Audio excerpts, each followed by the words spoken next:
Welcome to my channel Shilpi's Knowledge Hub.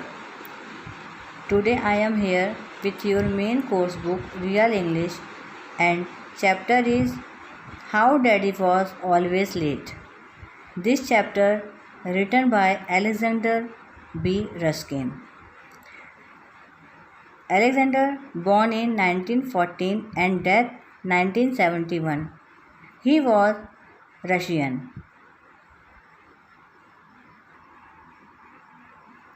Now I will explain chapter number 1, How Daddy Was Always Late. Open your books and let's read this chapter and understand with me.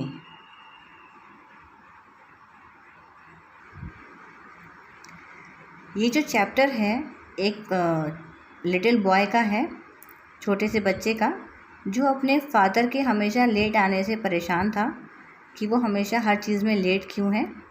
उसी के बारे में इस story में Alexander ने बताया है। Okay, listen carefully students. When daddy was little he went to school just like all other children. जब डैडी छोटे बच्चे थे तो वो और बच्चों की तरह भी स्कूल जाया करते थे। All the other children came to school before the bell rang but little daddy always reached school late for some reason और द अदर। लेकिन लिटिल डैडी क्या करते थे, वो हमेशा बेल के बाद पहुंचते थे। जैसे कि सारे स्टूडेंट्स बिफोर बेल स्कूल में पहुंच जाते हैं टाइमली, बट डैडी नहीं करते थे और उनके पास लेट आने का कोई रीज़न कभी होता था और कभी नहीं होता था। Daddies parents couldn't do a thing about it. वो इसके बारे में कुछ नहीं कर पा रहे थे। Every evening the same old story would repeat itself. अब हमेशा की तरह शाम को फिर से ही वही स्टोरी रिपीट हुई पापा की। Have you done your homework grand माँ वुड आस्क। ग्रैंड माँ ने पूछा कि तुम्हारा होमवर्क कंप्लीट हो गया है। लिटिल डैडी से पूछा। Wait a second little daddy would answer. Little daddy ने कहा 1 सेकेंड।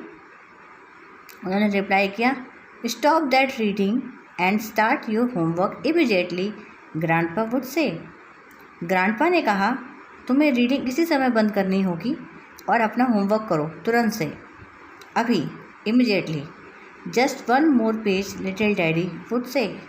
बट लिटिल डैडी ने क्या रिप्लाई किया, जस्ट 1 मोर पेज। ऑलवेज वो हमेशा यही यूज़ करते थे वर्ड, 1 पेज, 1 सेकेंड, आ सेकेंड, ठीक है ना। उनका बस वही वर्ड्स और वही सेंटेंस रिपीट था हमेशा। Little daddy would finish the page and start a new one. फिर उन्होंने अपना वो पेज कंप्लीट किया एंड न्यू पेज को स्टार्ट कर दिया विदाउट एनी केयर कि उनके फादर ने, उनकी मदर ने उनसे क्या कहा है। He just couldn't put down an interesting book to start doing the dull lesson. वो नहीं चाहते थे कि वो अपने इंटरेस्टिंग बुक को रख दे और डल लेसन्स को स्टार्ट कर दे। डल लेसन्स मीन्स यहाँ से स्कूल वर्क से है। उसे स्कूल वर्क जो है बहुत ही डर लगता था और अपनी ही बुक्स उन्हें पढ़नी अच्छी लगती थी, जिससे उनको कुछ कॉमिक्स, कुछ मजाक या कुछ जिससे उनको इंटरेस्ट आता था, वो बुक्स पढ़ना उनको अच्छा लगता था।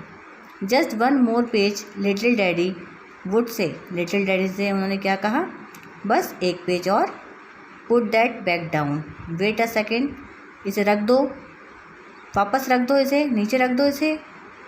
वेट अ सेकेंड, रख दो, वेट अ सेकेंड। यानी कि उनका हमेशा बस यही था। Finally grandpa and grandma would lose their patience. अब उन्होंने अपना भाई पेशेंस खो दिया। कब तक समझाएंगे। They would snatch little daddies book from him. उन्होंने क्या किया, लिटिल डैडी की बुक्स को छीन लिया। You will and up a lazy good for nothing they threatened. उन्होंने कहा, सिवाय लेज़ी होने के, यानी कि बेकार के काम करने में ही तुम्हें इंटरेस्ट आता है और ऐसे ही तुम्हारा एंड करना पड़ता है। यानी कि हमेशा तुम बुक्स को छोड़ते हो जब बुक्स आपसे छीन ली जाती हैं, यानी आपके साथ कुछ गलत किया जाता है, आपकी मर्ज़ी के बिना किया जाता है। वो चाहते थे कि लिटिल डैडी अपनी मर्ज़ी से ही स्टडी करें, उन्हें फोर्स ना करना पड़े। Then little daddy would feel offend. उन्हें बहुत अजीब सा फील हुआ, उनके साथ ऐसा हुआ बुक छीन ली गई। He would begin to weep and demand his book, उन्होंने रोना स्टार्ट कर दिया। हमेशा वो यही करते थे और उन्होंने अपनी बुक को वापस मांगा। He demanded, okay. He said that he wouldn't start his homework until they gave it back to him, उन्होंने कहा वो अपना होमवर्क तब तक स्टार्ट नहीं करेंगे जब तक कि उन्हें उनकी बुक वापस ना दी जाए। And so the evening would slip away when little daddy finally sat down to do his homework, यानी कि एक दिन फाइनली वो अपना वर्क करने बैठे।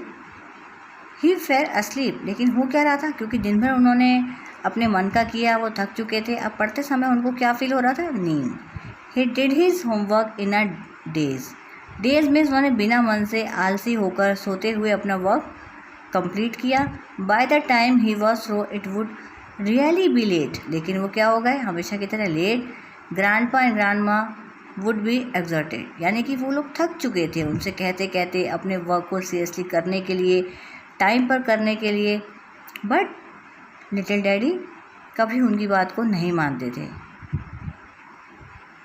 इन the morning it was a different story, एक सुबह बिल्कुल सब डिफरेंट हुआ। Gate up grandma would say, उठ जाओ, उन्होंने कहा लिटिल डैडी से। Wait a second little daddy would mumble, यानी कि उन्होंने सोते हुए धीरे धीरे बोला, एक second. Get up grandma would shout, grandma ने तेज़ी से चीखा, get up. Wait a second, रुक जाओ एक सेकेंड, उन्होंने कहा, यू आर लेट, तुम लेट हो गए हो। Everyone knows how hard it is to get up when you went to bed late the night before, यानी कि सभी लोग जानते हैं कि यदि आप अपने बेड पर लेट जाएंगे, यानी कि देर से जाएंगे नाइट में, तो सुबह उठने में आपको प्रॉब्लम होगी। You have all your sweetest dream in the morning specially if you have to go to school, अब आप देर से सोएंगे तो आपके पास सपने भी देर से आएंगे, यानी कि जब आप मॉर्निंग में ही सोएंगे तो लेट मॉर्निंग में आपको आपके ड्रीम्स आएंगे, और जब वो ड्रीम्स लेट आएंगे तो आप उठेंगे नहीं, जब उठेंगे नहीं तो आप स्कूल टाइमली नहीं जाएंगे। Time marched steadily on while little daddy stretched and yawned, pulled his cloth on, sleepily washed। अब हुआ क्या भाई, बहुत धीरे धीरे टाइम जो है तेज़ी से जा रहा था और उनका वक्त धीरे धीरे था। वो अपने कपड़ों को खींचते और जमाई लेते, यौन माने जैसी नींद आती है ना तो हम लोग जमाई लेते हैं, तो उसी तरीके से सब कुछ काम करते करते सब कुछ, फेस वॉश करना, अपने ब्रेकफास्ट को लेना, फाइनली अपनी बुक्स को अरेंज करना कि कौन सी बुक्स लेके जानी है, कौन सी बुक्स लेके नहीं जानी है, मतलब सब कुछ उसने नींद में ही सारा वर्क अपना कंप्लीट किया। Then he was out of the house and running to school, finally वो घर से बाहर निकला और स्कूल की तरफ दौड़ना स्टार्ट कर दिया। Since little daddy did his homework at the last minute, वो क्या करते थे, हमेशा अपना होमवर्क लास्ट टाइम पर ही करते थे, लास्ट मिनट पर करते थे। He never did it well, जब वो लास्ट में करेंगे तो हैंड राइटिंग अच्छी नहीं होगी, प्रॉपर वे में नहीं होगा, तो वही हुआ। Since he was always late for school, वो हमेशा लेट होते थे स्कूल के लिए। He often miss the teacher's explanation of a new subject, और जब भी टीचर्स न्यू सब्जेक्ट पढ़ाते थे तो सब्जेक्ट से पहले टीचर एक्सप्लेनेशन देते हैं उस चैप्टर्स के बारे में, उस बुक के बारे में थोड़ा एक्सप्लेन करते हैं, लेकिन डैडी लेट होते थे तो उन्हें वो कभी भी सुनने को नहीं मिलता था। This made it harder for him to understand what the rest of the class was doing, इसीलिए उन्हें बहुत प्रॉब्लम होती थी। वो उस चीज़ को समझना चाहते थे और ये नहीं समझ पाते थे कि क्लास के बच्चे कैसे कर रहे हैं, क्योंकि उन्होंने तो पूरा टॉपिक सुना है बट डैडी ने नहीं सुना, इसलिए डैडी को प्रॉब्लम होती थी। Little daddy was let all his life, little daddy क्या हुए, हमेशा ही अपनी लाइफ में लेट होते रहे। Late for school, late for college, late for work, college में स्कूल में लेट, अपने वर्क में late. He lost out on many things in life, उन्होंने अपनी लाइफ में बहुत सारी चीज़ें खो दी थी बिकॉज ऑफ दिस अवेफुल हैबिट, यानी कि उनकी जो ये बेकार की, अवेफुल माने बेकार की, बैड हैबिट को उन्होंने अपने साथ रखा हुआ था। His friends love to tell funny stories about his being late, उनके फ्रेंड्स उनके बारे में बहुत सी स्टोरीज़, फ़नी स्टोरीज़ बताते थे, जो वो लेट हुए उसकी जो हैपनिंग थी, उसके साथ जो घटनाएं हुई थी, वो बता बता के खूब मजाक उड़ाते थे, हंसते थे। इवन नाउ, अब क्या हुआ पापा के साथ, daddy doesn't know how to walk slowly. अब पापा को ये नहीं पता था कि धीरे कैसे चलते हैं। ही ऑलवेज इन अ हरी, वो हमेशा जल्दी में रहते थे, जल्दी में रहने लगे। Because he use to being late, क्योंकि उनको क्या आदत हो चुकी थी, हमेशा लेट होने की हैबिट हो चुकी थी। तो students, moral of the story is कि आपको क्या होना चाहिए, टाइम इज़ प्रीशियस, समय बहुत महत्वपूर्ण है, हमें अपने समय को बचाना चाहिए, यानी कि हर काम टाइम पे करना चाहिए। जब आप अपना काम टाइम पे करेंगे तो आप कभी भी लेट नहीं होंगे, वर्क हमेशा प्रॉपर और वेल होगा, और आपको कभी भी आपके टीचर की क्या होगा, डांट नहीं पड़ेगी। तो स्टूडेंट्स, आपको ये चैप्टर अच्छे से समझ में आया होगा, तो आपको भी अपने टीचर्स की डांट नहीं खानी है। इस चैप्टर को आपको खुद से पढ़ना है, इस एक्सप्लेनेशन को बार बार सुनना है, सुन के इस चैप्टर को अच्छे से अंडरस्टैंड करना है। Okay, take care, bye bye.